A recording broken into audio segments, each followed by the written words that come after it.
आज की एक और बड़ी खबर है, क्या इजराइल और हमास के बीच समझौता हो गया? नेतन्याहू के सामने हमास का सरेंडर। ये जो तस्वीर आप देख रहे हैं, 20 इजरायली बंधकों की रिहाई की है हमास ने। जितने बंधक थे सब रिहा कर दिए। कुछ की उनमें मौत हो चुकी थी, जिनके शव सौंपे।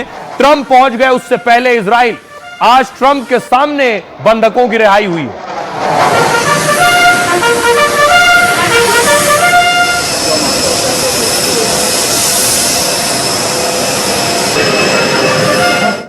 दूसरी तरफ बंधक देखिए जो छोड़े गए, अपनों से मिले हैं। 700 से ज्यादा दिन से बंधक थे।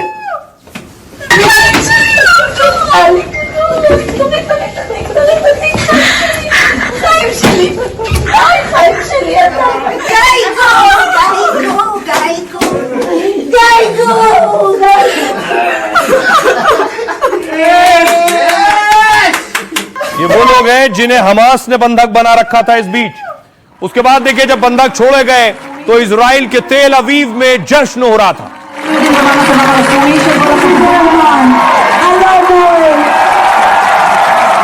दूसरी तरफ फिलिस्तीन के वो लोग जो इजराइल ने बंधक बनाए थे, उन्हें छोड़ा है। वो बस पहुंची है जब फिलिस्तीन।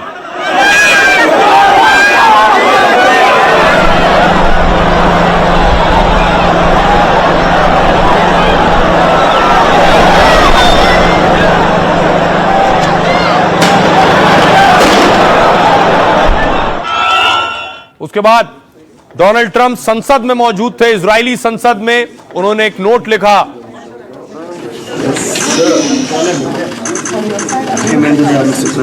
उन्होंने लिखा, ये मेरे लिए बहुत सम्मान की बात है, ट्रंप ने जो समझौता करवाया है।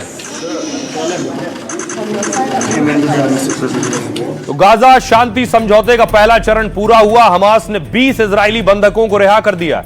हमास ने 2 गुटों में इजरायली बंधकों को छोड़ा है। पहले 7 बंधक और उसके बाद 13 बंधक रिहा किए।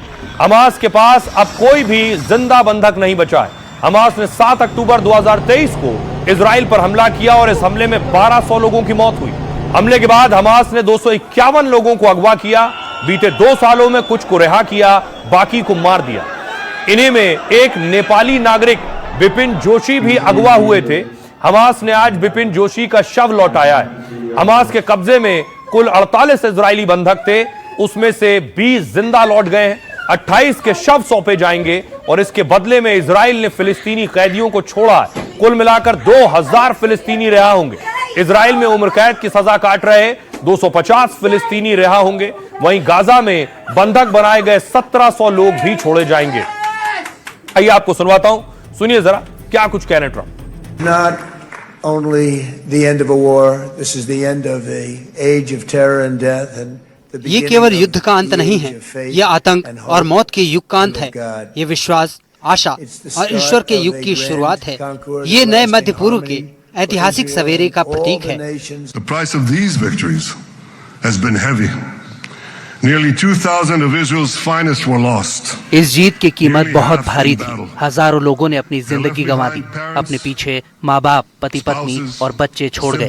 मैं आपके दर्द को समझता हूँ। उन्हीं लोगों की वजह से हमारा मुल्क है, हम हैं और शांति कायम है।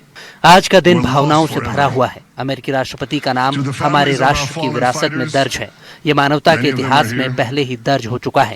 हमने इस पल का कब से इंतजार किया और मैं पूरे देशवासियों की ओर से आपको व्यक्तिगत तौर पर धन्यवाद देना चाहता हूँ।